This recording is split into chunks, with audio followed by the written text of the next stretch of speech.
Assalamualaikum warahmatullahi wabarakatuh. Waalaikumsalam warahmatullahi wabarakatuh. Bismillahirrahmanirrahim. Alhamdulillahi rabbil alamin. Wassalatu wassalamu ala ashrafil anbiya'i wal mursalin, Sayyidina wa maulana Muhammadin wa ala alihi wa ashabihil mujahidin at-tahirin, amma ba'du. Saudara-saudara kaum muslimin rahimakumullah, agama mengajarkan bahwa di dalam melaksanakan segala macam pekerjaan hendaklah dilaksanakan dengan penuh hati-hati dan perhitungan. Dikatakan dalam pepatah, fit ta'annis salamah wa fil ajalatin nadamah. Di dalam keberhati-hatian itu ada keselamatan, dan di dalam sikap tergesa-gesa, di dalam sikap terburu-buru biasanya mengandung penyesalan. Tetapi ada 5 perkara yang malah memang harus dikerjakan secara buru-buru. Apa yang 5 perkara itu? Pertama, mengubur jenazah. Tidak baik kalau jenazah itu disemayamkan sampai 2-3 hari di rumah. Dan yang lebih baik mengubur jenazah itu adalah di tempat di mana dia meninggal. Contohnya adalah baginda Nabi. Beliau kelahiran Mekah.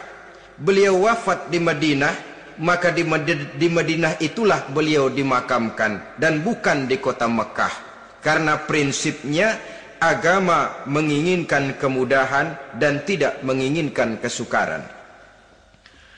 Hal kedua yang harus dikerjakan dengan segera ialah mengawinkan anak perempuan. Apabila kita mempunyai anak perempuan, sudah sampai usianya untuk memasuki ambang pintu pernikahan, dan dia sudah minta untuk dinikahkan, maka segeralah orang tua menikahkannya atau mengawinkannya. Sebab biasanya anak perempuan, apalagi di zaman sekarang, kalau tidak segera dikawinkan oleh orang tuanya, dikhawatirkan dia akan kawin sendiri. Dan itu tentu akhirnya akan merepotkan kedua orang tuanya. Hal ketiga yang harus dikerjakan dengan segera dan buru-buru ialah membayar hutang. Apabila kita sudah berhutang kepada seseorang dan sudah ada uang untuk membayarnya, bersegeralah untuk membayar. Sebab kalau ditunda besok, lusa atau hari minggu depan, dikhawatirkan uangnya akan terpakai untuk kepentingan-kepentingan yang lain, dan hutang akan tetap tinggal hutang, tidak pernah terbayar adanya. Hal keempat yang harus disegerakan ialah menghidangkan makanan untuk orang musafir yang kebetulan menjadi tamu di rumah kita. Dan hal yang kelima yang harus dilakukan dengan buru-buru, dengan segera, bertaubat apabila mengerjakan perbuatan dosa. Hal kelima inilah yang akan kita bicarakan pada pertemuan kita kali ini, yaitu tentang taubat kepada Allah Subhanahu wa ta'ala. Taubat berasal dari kata-kata taba yatubu, yang isim masdarnya adalah taubatan. Artinya sama dengan roja'a yarji'u, ada ya'udu, pulang atau kembali. Bertobat maksudnya kembali dari yang dilarang oleh Allah. Kalau dalam perjalanan hidup ini kita suka menerjang larangan-larangan Allah, melaksanakan apa-apa yang dilarang olehnya, maka taubat artinya meninggalkan larangan-larangan itu dan kembali kepada apa yang diperintah oleh Allah Subhanahu wa ta'ala. Kenapa taubat ini harus disegerakan? Karena makhluk bernama manusia ini sulit melepaskan diri dari dosa dan salah. Nabi bersabda, kullu bani Adam khatta'un wa khairul khatta'ina tawwabun. Setiap anak Adam, yakni setiap manusia, pasti mempunyai dosa dan kesalahan. Dan sebaik-baik orang yang mempunyai dosa dan kesalahan ialah orang yang segera bertaubat. Dengan kata lain, orang yang baik sesungguhnya bukanlah orang yang tidak punya salah, karena tidak ada orangnya yang tidak punya salah.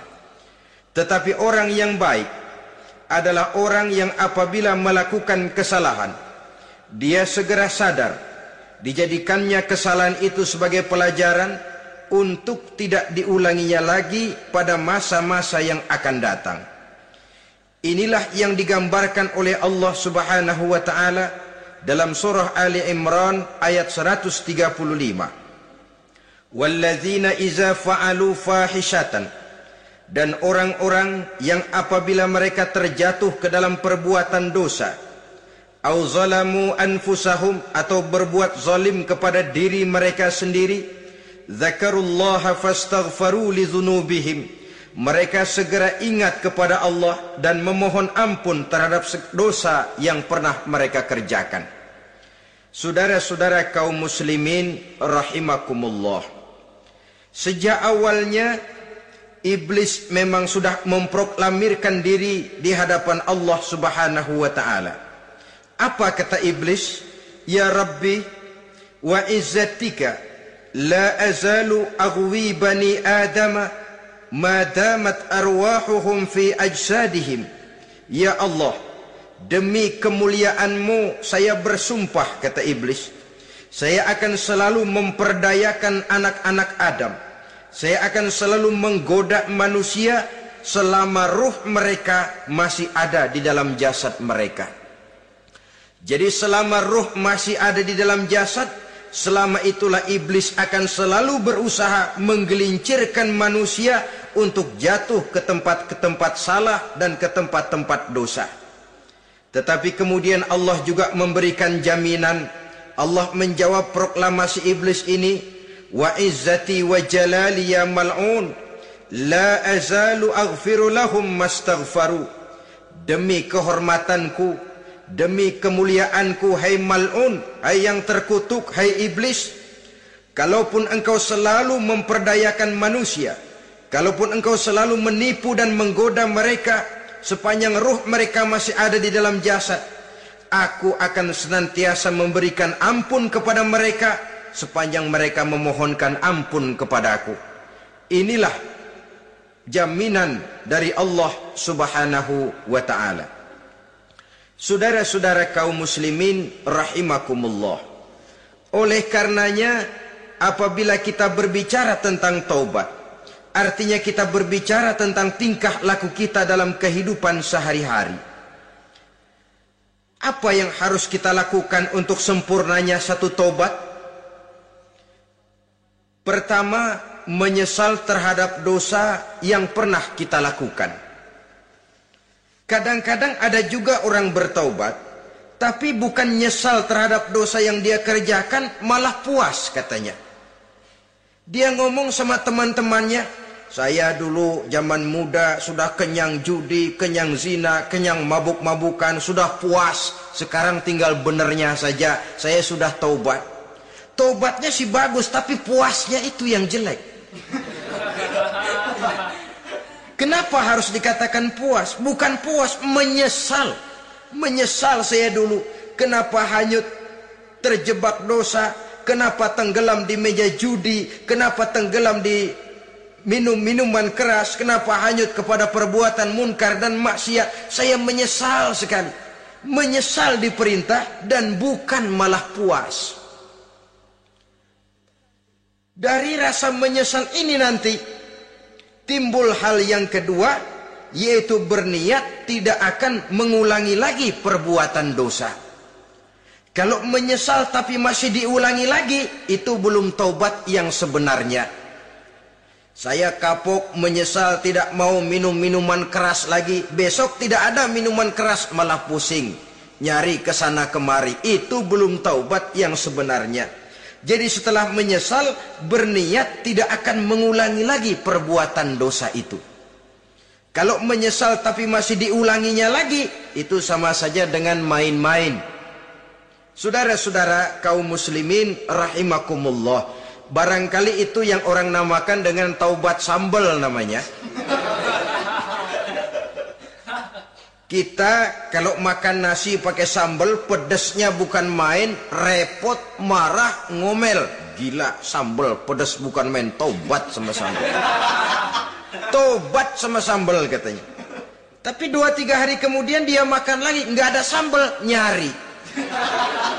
Kemarin sudah taubat, 2 hari kemudian malah nyari. Ini bukan taubat yang sebenarnya. Penyesalannya tidak diiringi dengan berniat untuk tidak mengulangi perbuatan dosa itu selama-lamanya. Saudara hadirin, kita sudah taubat, tidak mau lagi minum minuman keras. Datang teman, minum ya? Nggak mau. Kenapa? Saya sudah taubat. Yang benar, benar. Kalau dibayarin, tahu dah. Jadi rupanya taubatnya itu cuma karena nggak ada yang bayarin. Begitu datang yang bayarin, berangkat lagi. Itu belum lagi merupakan taubat yang sebenarnya. Begitu juga kita taubat dari meja judi. Pada waktu sudah buras, bangkrut, habis-habisan, mungkin menyesal, mungkin bertaubat. Inilah akibatnya judi, rumah tangga berantakan, harta buras, anak terlantar, uang tidak ada. Taubat, saya tidak mau lagi-lagi tenggelam di meja judi. Pada saat kondisinya bangkrut, itu yang diucapkan.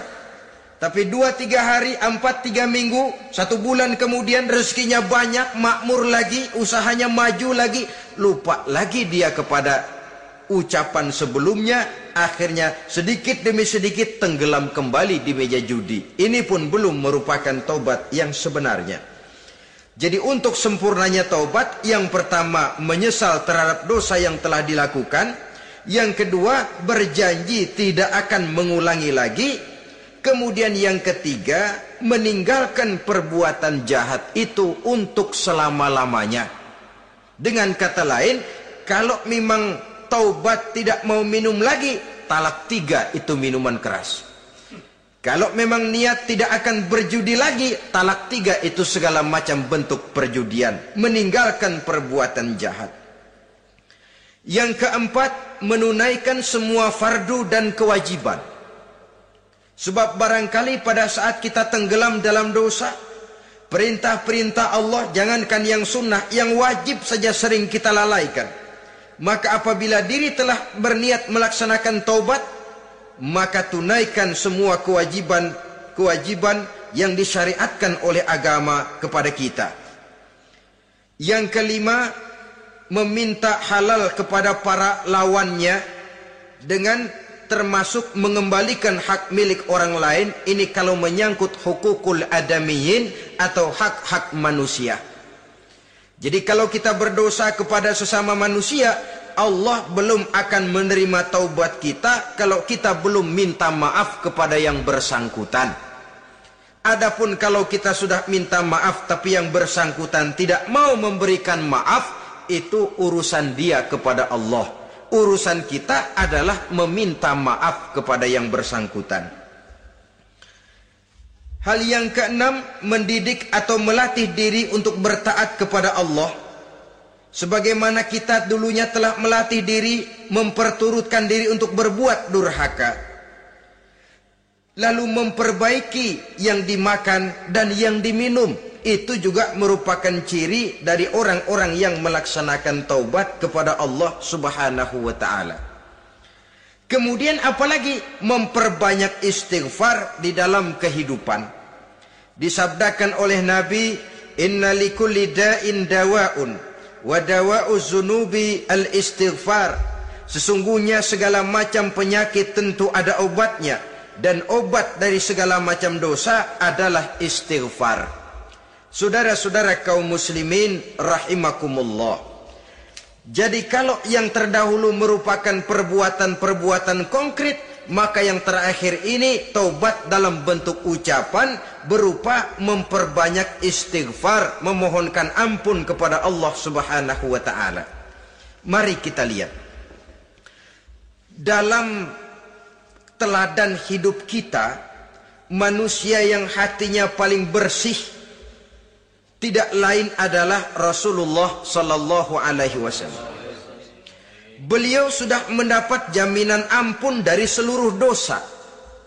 Liyaghfir lakallahu ma taqaddama min zambika wa ma ta'akhkhar, kata Allah. Muhammad, dosamu yang dahulu, dosamu yang sekarang, dosamu yang akan datang jikalau memang ada, seluruhnya sudah mendapat jaminan ampun dari Allah. Tetapi coba lihat dari sejarah perjalanan hidup yang mulia ini. Sungguh pun beliau sudah nyata-nyata mendapat jaminan ampun dari Allah.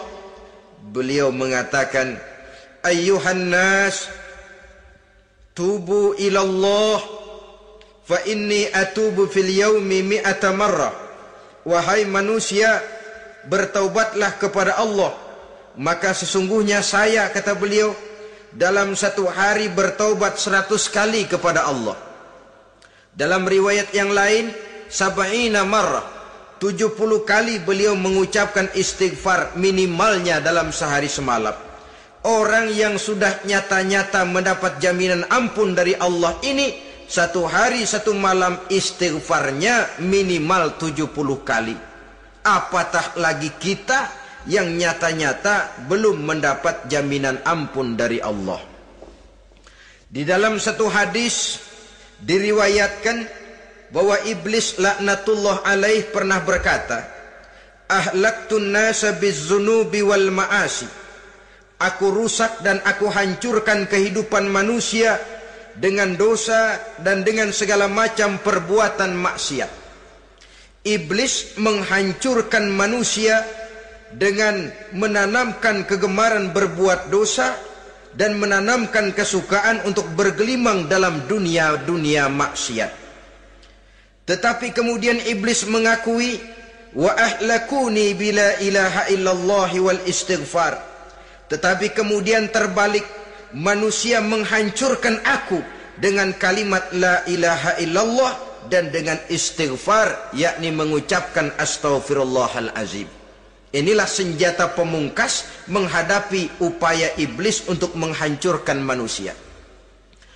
Kalau iblis menghancurkan manusia dengan perbuatan dosa, dengan menenggelamkan manusia ke dalam perbuatan-perbuatan maksiat, hendaknya kita sadar. Pada saat kita terdorong untuk melakukan perbuatan dosa, kita lalu sadar inilah perangkap iblis untuk membinasakan saya. Pada saat kita terjebak ke dalam perbuatan maksiat dan munkarat, ingatlah baik-baik, inilah perangkap iblis untuk merusak dan membinasakan saya. Maka hancurkan perangkap iblis, hancurkan tipu daya dan usaha iblis itu dengan apa? Dengan kalimat la ilaha illallah dan dengan memperbanyak istighfar. Falamma ra'aitu dzalik, ketika aku lihat hal itu, kata iblis, mereka hancurkan kita dengan dosa dan maksiat, dan kita hancurkan mereka dengan la ilaha illallah dan istighfar. Diamkah iblis? Puaskah iblis? Ternyata tidak. Apabila aku lihat usaha manusia itu, ahlaktuhum bil huda, ahlaktuhum bil hawa, wahum yahsabuna annahum muhtadun. Apabila mereka hancurkan aku dengan la ilaha illallah dan istighfar, maka aku kembali menghancurkan mereka dengan mempergunakan hawa nafsu, sehingga mereka menyangka bahwa mereka adalah orang-orang yang mendapat petunjuk. Ditanamkan dalam diri kita perasaan bahwa kitalah orang yang paling benar. Itu pun tipu daya iblis. Maka orang pintar itu baik, tapi merasa pintar itu jelek. Orang benar itu bagus, tapi merasa benar itu tidak baik. Karena biasanya orang kalau sudah merasa benar, lalu cenderung untuk menganggap orang lain tidak benar. Kalau sudah begitu, dia akan mengklaim diri, sayalah orang yang paling benar, yang lain tidak benar semuanya. Itu termasuk perangkap iblis juga. Setelah kita gempur mereka dengan kalimat tahlil dan dengan kalimat istighfar. Saudara-saudara kaum muslimin rahimakumullah, Allah Maha Pengasih dan Maha Penyayang. Ia akan mengampunkan perbuatan yang bersifat salah dari manusia, Hanya manusia saja yang kadang-kadang bodoh, tidak mau mengampuni dan memaafkan dirinya sendiri, dengan membiarkan dirinya terseret berlarut-larut dalam dosa tanpa keinginan untuk bertaubat. Sepanjang nafas belum sampai di tenggorokan, sepanjang matahari masih terbit di sebelah timur dan terbenam di sebelah barat, sepanjang itu Allah masih akan menerima taubat seorang hamba. Innallaha yaqbalu taubatal abdi ma lam yugharghir. Allah akan senantiasa menerima taubat seorang hamba sebelum nafasnya sampai di tenggorokan. Apabila nafas sudah sampai di tenggorokan, maka taubat sudah terlambat adanya. Lalu yang konkret di dalam kehidupan ini, apa ciri-ciri dari orang yang melaksanakan taubat itu? Seorang ahli hikmah berkata, pertama, orang yang taubat itu kelihatan bahwa dalam kehidupan ini dia mampu menjaga lidahnya dari ucapan yang berlebih-lebihan, dari ucapan yang tidak ada manfaatnya, dari ucapan yang mengandung dosa, namimah, mengadu domba, dan ucapan-ucapan yang merugikan orang lain. Orang yang taubat kelihatan dari lidahnya. Ini yang konkret. Yang kedua, orang yang taubat itu cirinya tidak ada lagi rasa dengki di hatinya. Tidak ada keinginan untuk membenci dan memusuhi orang lain. Kenapa? Dia sudah sibuk memikirkan kekurangan dirinya sendiri, sehingga tidak ada waktu lagi untuk mengorek-ngorek, mencari-cari aib dan kekurangan pada diri orang lain. Ini makna ucapan Nabi, tuba liman syaghalahu aibuhu an uyubin nas. Beruntunglah orang yang kekurangan pada dirinya menyebabkan dia cukup sibuk sehingga tidak sempat mencari-cari dan mengorek-ngorek aib dan kekurangan orang lain. Berbeda dengan orang yang masih jauh dari sikap taubat, selalu berusaha mencari dan mengorek-ngorek kekurangan orang lain, sementara aib dan kekurangan dirinya diumpetin. Ini namanya ilmu kancil. Orang lain disorotin, dia ngaling, ngumpet. Kerjaannya apa? Monten orang lain saja. Dia sendiri tidak mau diponten dan tidak mau memonten dirinya. Akibatnya apa? Sikap introspeksi tidak ada. Sikap mawas diri hilang. Sikap melihat, bercermin terhadap pribadinya sendiri hilang. Yang ada cuma menilai orang lain saja. Jadi adapun orang yang sudah bertaubat ini, di hatinya tidak ada dengki. Melihat orang lain mendapat nikmat, alhamdulillah, dia ikut bersyukur. Lain dengan orang yang jauh dari taubat. Tetangganya dapat nikmat, dia meriang. Tidak senang hatinya melihat orang lain senang. Orang melarat malah tepuk tangan. Saudara hadirin yang saya muliakan, orang yang semacam ini pada hakikatnya selalu disiksa oleh perasaannya sendiri. Kalau tetangganya yang kaya, ditanya kemana dukunnya. Tapi kalau tetangganya jatuh melarat, dia tepuk tangan, gembira bukan main. Lain dengan orang yang sudah bertobat, hasud itu hilang dari dirinya. So hasud inilah yang akan memakan kebaikan yang kita kerjakan.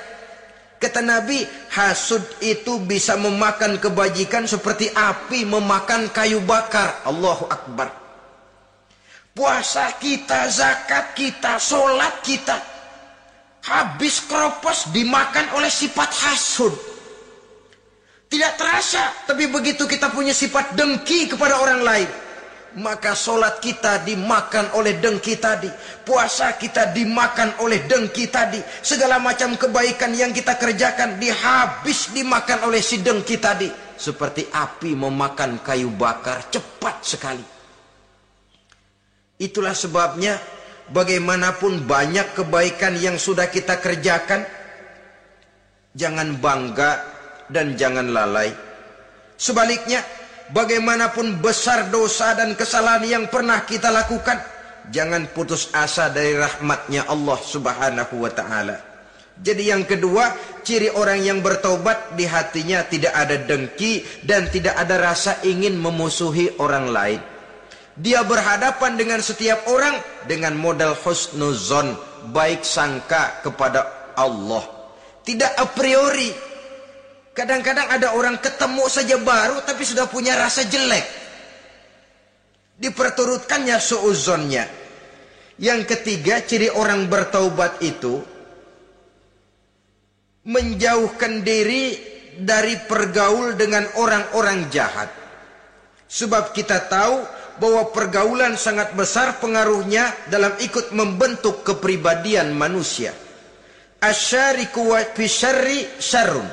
Bersekutu dengan kejahatan biasanya ikut jadi jahat. Walaupun secara langsung tidak melakukan kejahatan, tapi sudah termasuk dalam jamaah yang jahat juga namanya. Saudara-saudara kaum muslimin, bukan berarti orang yang taubat lalu tidak mau bergaul itu juga mencerminkan keangkuhan diri. Bergaul dia bergaul, tetapi kepada orang-orang yang jahat ia sekedar menghindarkan diri pergaulannya itu dari kejahatan yang bisa ditimbulkan oleh orang-orang jahat tadi. Ciri yang keempat dari orang yang bertaubat, dia mempersiapkan diri untuk menghadapi mati. Mempersiapkan diri. Sebagaimana kita tahu, kalau kita akan pergi ke luar kota, tentu kita membawa bekal. Makin jauh perjalanan, makin banyak bekal yang harus kita bawa. Hidup ini adalah perjalanan panjang yang kita juga memerlukan bekal dalam kehidupan. Orang yang bertobat, orang yang mempersiapkan diri untuk menghadapi maut dan menghadapi hari-hari sesudah maut itu datang.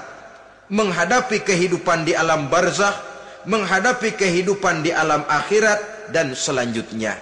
Dia mempunyai persiapan sehingga kapan maut datang dia sudah punya persiapan lebih dahulu.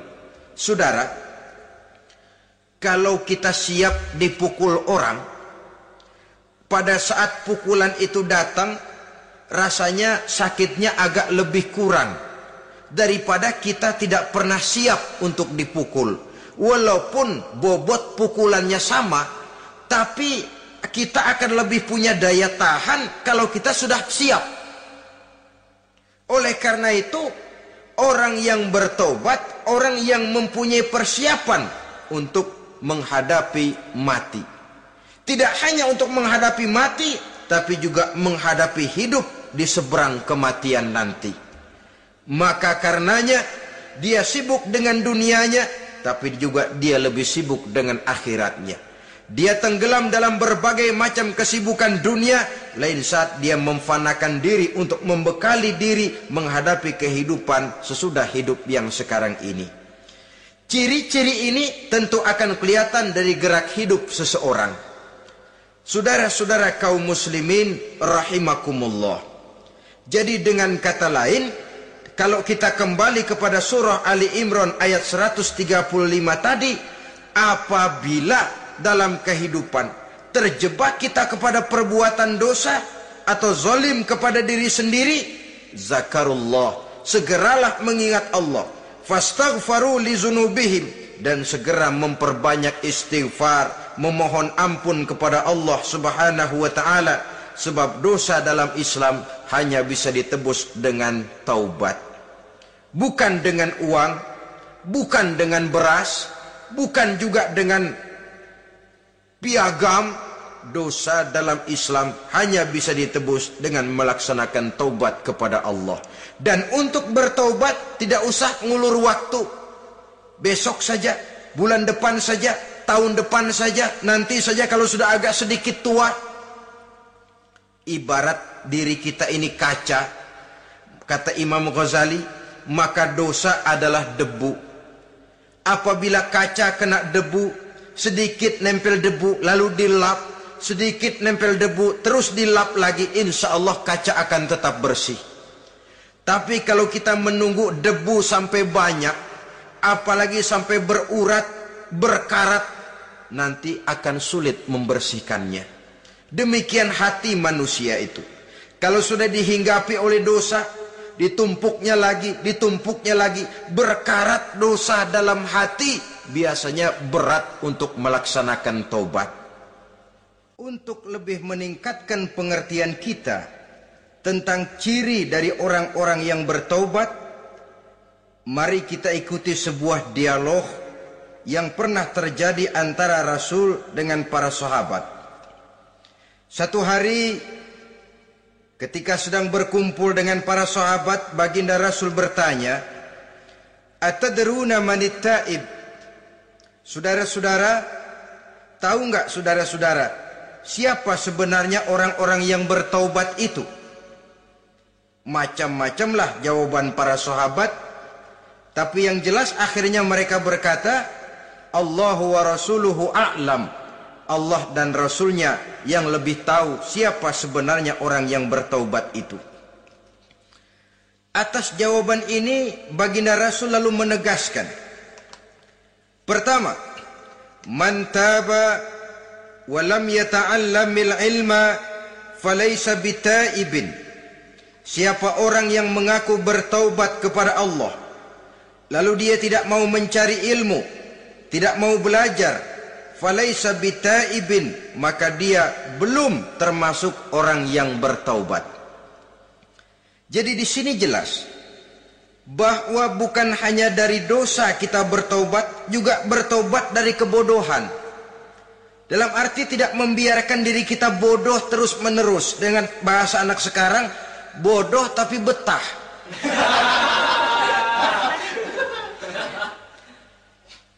Orang yang mengaku bertaubat tapi tidak menggali ilmu, tidak mau belajar, tidak mau mencari ilmu, tidak hadir di mana majelis taklim, belum dianggap taubat yang sebenarnya.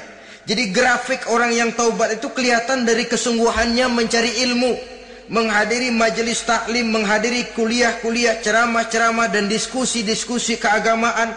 Rakus dia dengan ilmu pengetahuan agama, sehingga dengan ilmunya taubatnya semakin mantap. Ini ciri yang pertama. Lalu beliau bersabda lagi, wa man taba wa lam yazdad fil ibadati falaysa bitaibin. Barang siapa yang mengaku bertaubat tapi ibadahnya tidak tambah-tambah, maka dia belum termasuk orang yang taubat. Orang yang bertaubat ada grafik peningkatan ibadahnya. Jadi kalau mulutnya taubat, minta ampun, tapi ibadahnya gitu-gitu aja, belum merupakan taubat yang sebenarnya. Jadi pada saat dia melaksanakan taubat, memproklamirkan diri untuk kembali ke jalan Allah, nilai ibadahnya meningkat. Kalau sholatnya tadinya cuma sekedar yang wajib-wajib saja, setelah dia taubat bertambah melaksanakan yang sunnah, rawatibnya, qobliyah, ba'diyahnya, atau kemudian nawafilnya berupa tahajud, hajat, duha, istikharah, dan sholat-sholat sunnah lainnya. Jadi kelihatan dari peningkatan ibadahnya. Ini ciri yang kedua. Yang ketiga kata Nabi lagi, wa man taba wa lam yardal khusama falaysa bitaibin. Barang siapa yang mengaku bertaubat kepada Allah tapi dia tidak bisa meridhoi musuh-musuhnya, maka belum lagi dia dianggap orang yang bertaubat. Meridhoi, memaafkan musuh. Saudara, memberi maaf itu lebih sulit daripada minta maaf. Tapi memberi maaf lebih mulia daripada minta maaf. Minta maaf gampang, memberi maaf yang sulit. Karena itu orang yang memberi maaf menunjukkan jiwa yang lebih luhur daripada orang yang minta maaf. Sebab apa? Posisi orang yang memberi maaf kan posisi orang yang menang. Biasanya dalam posisi menang orang gampang congkak dan sombong. Orang datang minta maaf kepada kita, lalu timbul keseganan. Iya, minta maaf sih gampang. Memberi maaf itu yang sulit, tapi itu yang sangat dianjurkan, dan itu merupakan ciri dari orang-orang yang bertaubat. Lalu apalagi? Wa man taba wa lam yughayyir libasahu wa zinatahu falaysa bitaibin. Barang siapa yang mengaku bertaubat tetapi pakaian dan perhiasannya tidak berubah, maka dia belum lagi dianggap bertaubat. Orang bilang pakaian memang kulit, yang penting isi. Tetapi bagaimanapun kulit mencerminkan isi. Dari pakaian kita bisa mengkaji kepribadian seseorang. Saya berpendapat bahwa pakaian penting, kulit juga penting. Kulit penting, isi penting. Kulit tanpa isi tidak ada artinya. Isi tanpa kulit juga meragukan orang. Wah, yang penting kan isinya, kulitnya gimana saja. Saya mau tanya, saudara dapat duren di jalanan, isi aja nggak ada kulitnya. Kira-kira dimakan nggak duren itu? Paling kurang akan menimbulkan keraguan. Jangan-jangan sudah dicampur racun ini. Jadi dengan demikian orang yang bertaubat ini kelihatan dari cara berpakaian, cara berhias diri, tidak over. Dia kembali kepada fungsi berpakaian. Dalam Islam kan sesungguhnya fungsi pakaian itu yang paling utama. Pertama, nutup aurat. Itu ukurannya. Yang kedua, pantas. Yang ketiga, baru soal mode. Di zaman kita sekarang terbalik. Mode nomor 1, pantas belakangan, nutup aurat apa tidak nomor 16. Kalau sudah mode, kita kekurangan pertimbangan. Ini buat saya pantas apa tidak, ini menutup aurat apa tidak. Kita balik. Padahal fungsi berpakaian dalam Islam tujuan utamanya pertama nutup aurat. Biar modenya mutaakhir ciptaan Pierre Cardin sekalipun, kalau memang tidak nutup aurat, ya hukumnya masih belum berpakaian. Atau juga ukuran yang kedua, pantas. Yang orang lain pantas kita pakai, belum tentu kita pantas. Kita kadang-kadang kehilangan pertimbangan. Lihat iklan bintang film memakai pakaian yang begini bagus, lalu kita pakai saja. Ya tentu namanya bintang film. Kadang-kadang pakaian untuk show dipakai buat kondangan. Akhirnya habis sekampung orang nonton dia. Ya nggak pantas toh, nggak wajar. Saudara hadirin yang saya muliakan, orang yang bertobat kelihatan dari pakaian dan perhiasannya. Kalau sudah memakai perhiasan, ya sekedarnya saja. Tidak lalu dengan niat supaya orang tonton, supaya orang lihat, supaya orang tahu dia kaya, supaya timbul decak kagum. Asal dia lihat orang lalu wah. Kalau sudah diwahi lalu senang. Saudara hadirin yang saya muliakan. Kemudian kata Nabi lagi, wa man taba wa lam yubaddil ashabahu falaysa bitaibin. Siapa yang mengaku bertaubat tapi pergaulannya dari itu ke itu saja, seperti itu juga tidak mengalami perubahan, maka dia belum lagi dianggap bertaubat. Kalau taubat kita dari judi, jangan bergaul lagi dengan penjudi. Dalam arti jangan berkumpul di majelis judi. Ah, saya sih udah tobat nggak main judi, tapi ngumpulnya di situ terus. Ya bagaimana? Pada akhirnya toh akan terseret juga. Saudara hadirin yang saya muliakan, jadi dengan demikian lingkungan juga sangat besar pengaruhnya dalam kriteria orang yang bertaubat. Selanjutnya Nabi bersabda, "Wa man taba walam yughayyir khuluquhu falaysa bitaibin." Siapa yang mengaku bertaubat tapi akhlaknya, budi pekertinya tidak mengalami perubahan, maka orang itu pun belum dianggap bertaubat. Ini juga konkret. Orang yang bertaubat kelihatan dari akhlaknya.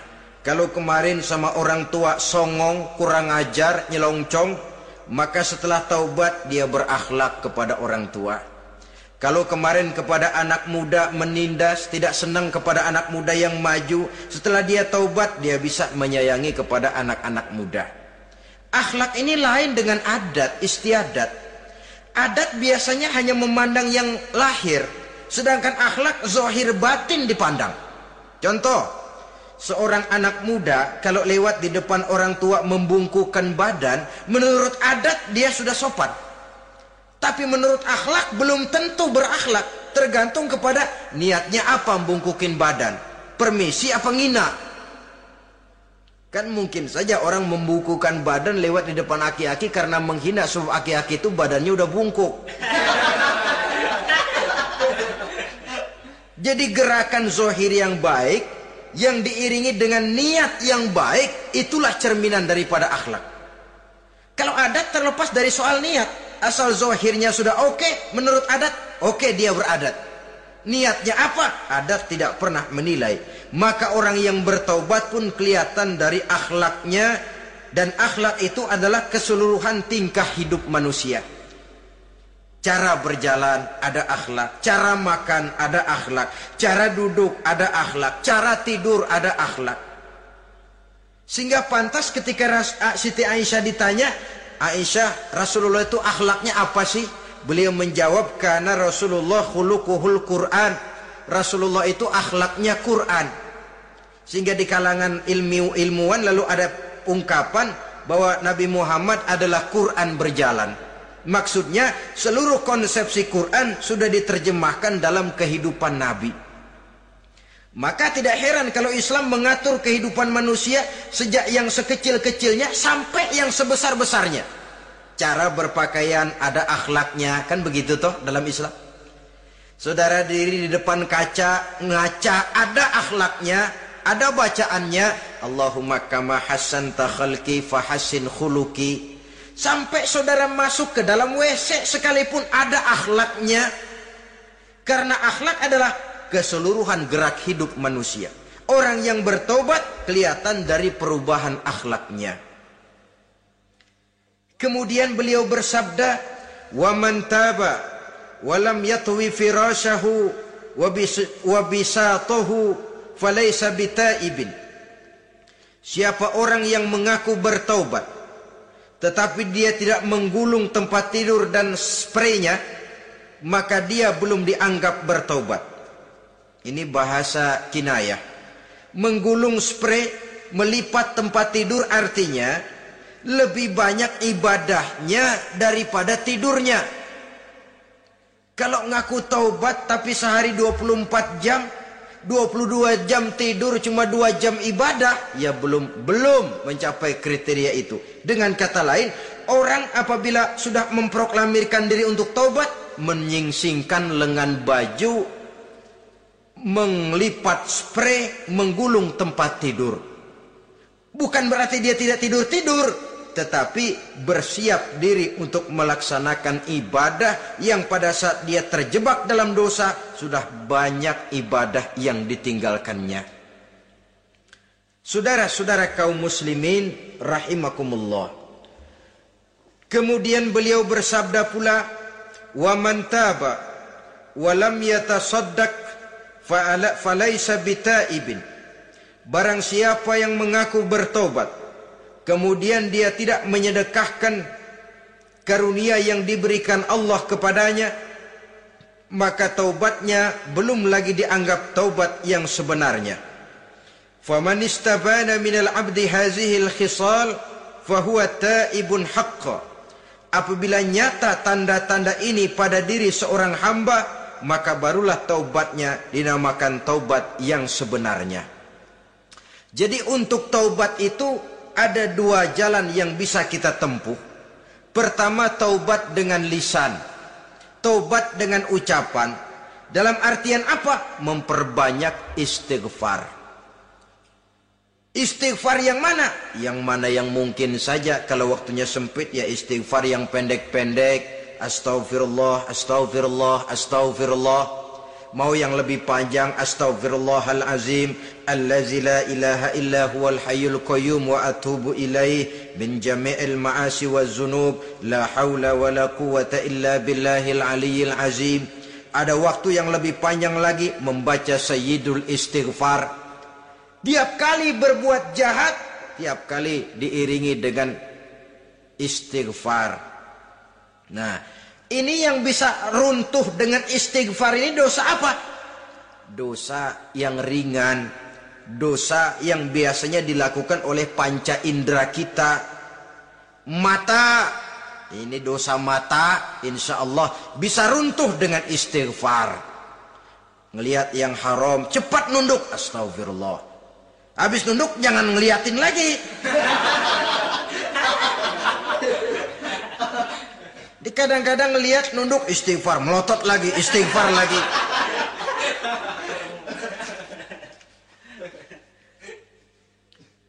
Saudara hadirin yang saya muliakan, kata Imam Ali, nazratul ula laka wasaniyatu alaika. Ini dalam menjaga mata. Pandangan pertama rezekimu, kelihatan, namanya kelihatan kan rezeki. Pandangan pertama rezekimu, ulangannya dosamu. Ulangannya ini yang bisa membawa dosa. Dosa karena lidah, mengucapkan kata-kata yang menyakitkan orang.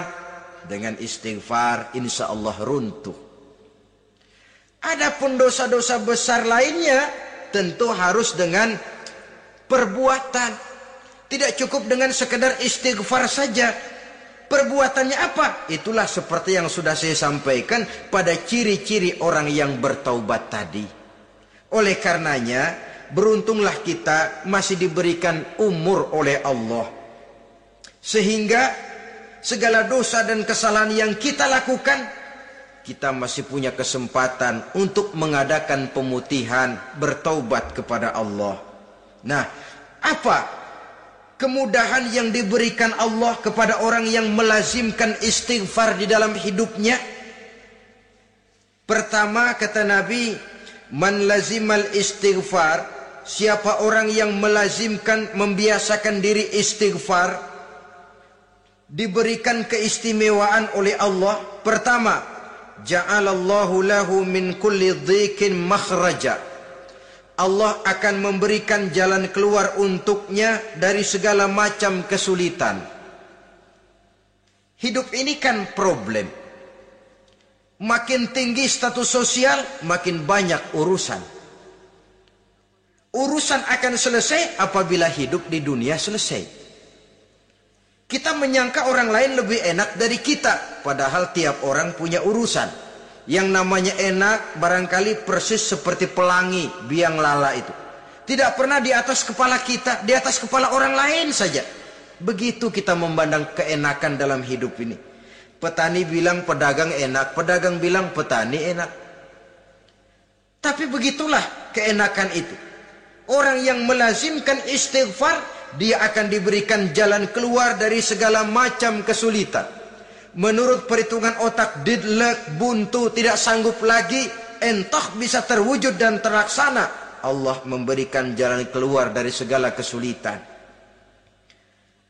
Saudara, kalau Allah sudah memberikan jalan keluar dari kesulitan, siapa lagi yang bisa bikin sulit kita?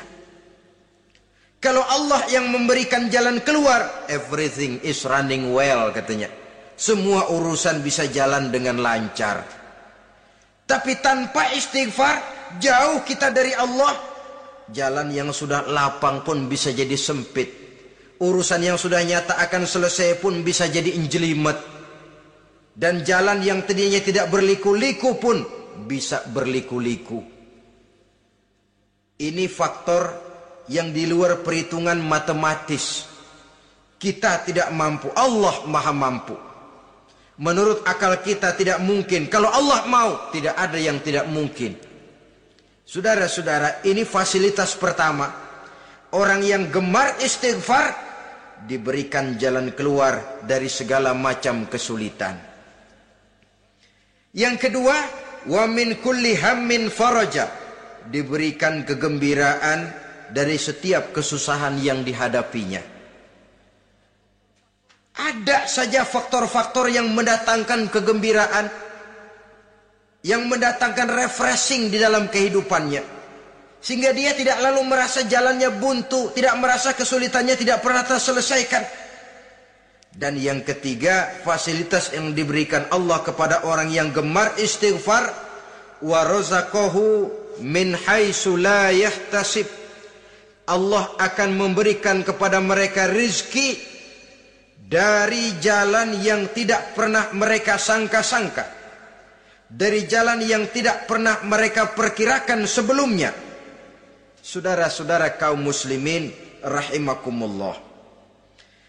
Inilah fasilitas ketiga yang diberikan Allah kepada orang yang gemar istighfar. Rizkinya datang dari jalan yang tidak disangka-sangka. Sebab rizki ini juga termasuk hal gaib. Dan jangan lupa, ar-rizku bimakna al-ata hissiyan kana au ma'nawiyan. Rizki adalah pemberian baik yang konkret maupun yang abstrak. Kita sering membatasi pengertian rezeki, maka rezeki kita jadi sering terbatas.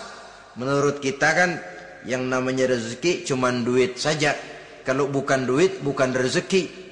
Padahal semua karunia Allah itu rezeki. Umur rezeki, istri rezeki, anak rezeki, pangkat dan jabatan rezeki, termasuk duit juga rezeki. Tapi dalam kebiasaan kita rezeki cuma duit. Begitu duit seret kita anggap rezeki macet. Maka akhirnya kita tidak bersyukur kepada Allah. Padahal mungkin di sektor duit macet, tapi rezeki dari segi lain, ilmu barangkali tambah, wibawa naik, pangkat naik, anak tambah, itu juga merupakan rezeki. Saudara-saudara kaum muslimin rahimakumullah. Orang yang gemar istighfar ini diberikan rezeki dari jalan yang tidak disangka-sangkanya. Dibukakan perbendaharaan Allah untuknya. Sehingga rezekinya datang dari cara yang tidak disangka-sangka. Allah Maha Kaya. Kalau dia mau, la mani'a lima a'taita wa la mu'tiya lima mana'ta. Tidak satu kekuatan pun yang mampu mencegah apa yang hendak diberikan Allah. Dan tidak satu kekuatan pun yang sanggup memberikan apa yang dicegah oleh Allah Subhanahu wa ta'ala. Ini keistimewaan yang diberikan Allah kepada mereka yang gemar beristighfar di dalam kehidupan ini. Jangan lagi berpikir, gue sih nggak punya dosa, istighfar amat. Sombong, saudara-saudara. Manusia itu lebih baik merasa banyak dosa daripada merasa tidak punya dosa. Tanda orang bahagia, kata Nabi 4. Pertama, orang yang selalu ingat kepada kesalahan yang pernah dia lakukan. Itu orang bahagia. Selalu ingat kepada kesalahan yang pernah dilakukannya. Sehingga pada saat akan melakukan kesalahan yang baru, dia mikir-mikir. Dosa gue yang kemarin udah 3 keranjang, nih nambah lagi. Ingatannya terhadap kesalahan yang lalu akan merupakan langkah preventif yang mencegah dirinya untuk tidak menambah kesalahannya. Orang bahagia, orang yang selalu ingat kesalahan yang pernah dia lakukan, terbayang di pelupuk mata, bukan ngumpet-ngumpetin dosa. Sebab apa yang mau kita umpetin di hadapan Allah? Yang kedua, tanda orang bahagia itu orang yang selalu melupakan kebaikannya. Kalau dia berbuat baik, dia lupakan. Dia anggap dirinya belum pernah berbuat baik. Sehingga di mana ada kebaikan, dia tidak bisa ikut. Dia merasa sangat rugi. Sebab dia anggap dirinya belum pernah berbuat baik. Yang ketiga, tanda orang bahagia. Dalam urusan dunia, dia lihat ke bawah. Sehingga timbul rasa syukurnya. Bahwa kalau dia sengsara masih banyak yang lebih sengsara dari dia. Bahwa kalau dia miskin masih jauh lebih banyak yang miskin dari dia. Bahwa kalau dia menemui kesulitan masih banyak yang jauh lebih sulit dari dia. Dengan cara itu jiwanya akan lapang, hidupnya akan tenang, dan dia tidak pernah ingkar kepada nikmat yang diberikan Allah. Sebaliknya yang keempat, tanda orang bahagia itu dalam urusan akhirat dia lihat ke atas. Dunia, lihat yang bawah. Akhirat, lihat yang atas. Kalau dia bisa sholat, kenapa saya tidak? Kalau dia sanggup puasa, kenapa saya tidak? Kalau dia bisa baca Quran, kenapa saya tidak? Timbul panas, nyontoh ibadah mendatangkan kebahagiaan. Rakus ibadah malah dianjurkan. Rakus dunia malah tercela. Nah, lawanannya orang celaka, saudara-saudara. Orang celaka juga tandanya 4 lawanan yang tadi itu. Pertama, orang yang selalu melupakan kesalahannya. Kalau berbuat dosa lupa, sok bersih.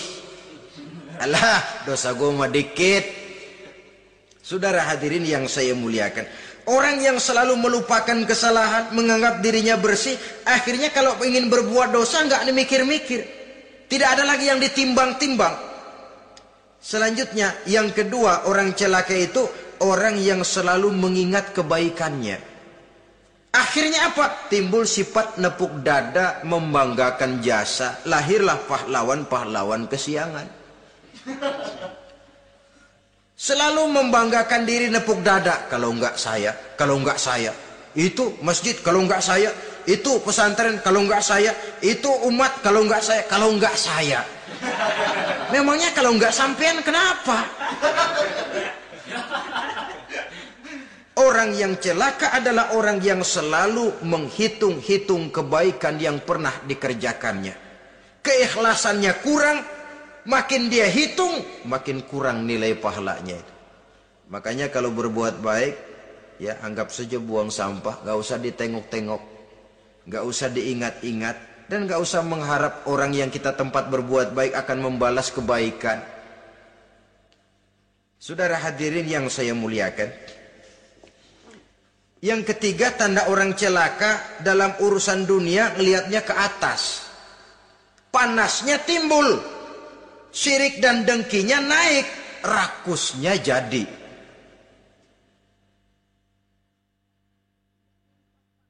Timbul sifat panasnya itu. Tidak mau ngerti.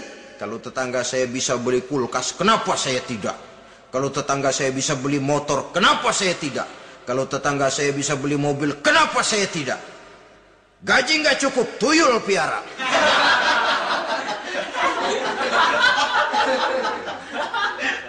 Orang itu kalau sudah didorong oleh rakus kan bisa jadi menghalalkan segala macam cara untuk mencapai tujuan. Dibakar oleh sifat tamak dan rakus bin serakah. Nah, kalau sudah didorong oleh rasa rakus, yang segera tersingkir pertama rasa malu. Orang kalau sudah rakus nggak ada malunya, rasa malunya hilang. Padahal syarat jadi orang itu kan kalau punya rasa malu. Nggak punya rasa malu, kurang syarat jadi orang. Akan bagaimana jadinya masyarakat, bahkan bangsa dan negara, kalau rakyatnya sudah tidak punya rasa malu. Yang kedua, rasa takut hilang, terutama takut kepada Allah. Sirna sama sekali. Sudah tujuan menghalalkan cara. Yang keempat, tanda orang celaka dalam urusan akhirat, lihatnya malah ke bawah. Kenapa kamu enggak sholat? Itu Bapak Ano yang tuaan. Enggak, saya enggak lagi. Kenapa ngelihatnya mesti kepada yang begitu? Sehingga lalu tidak ada gairah untuk mencontoh. Saudara-saudara kaum muslimin rahimakumullah, walaupun serba singkat oleh karena terbatasnya ruang pembicaraan ini, mudah-mudahan bisa memberikan gambaran sepintas tentang ciri-ciri orang yang bertaubat. Dengan harapan, marilah kita menjadi orang yang bertaubat sebenarnya dengan ciri menyesal terhadap dosa yang pernah kita lakukan, meninggalkan perbuatan jahat, dan berjanji tidak akan mengulangi lagi perbuatan jahat itu. Kalau dia menyangkut hak-hak manusia, maka hak itu harus kita kembalikan, dan kepada yang bersangkutan kita harus meminta maaf. Apabila ditambah dengan kegiatan lisan, memperbanyak istighfar dalam kesempatan yang mungkin di sepanjang perjalanan hidup ini. Ini sajalah yang kita bicarakan pada pertemuan kali ini. Terima kasih atas segala perhatian. Mohon maaf atas segala kekurangan. Usikum wa nafsi bitaqwallah. Wassalamualaikum warahmatullahi wabarakatuh. Waalaikumsalam.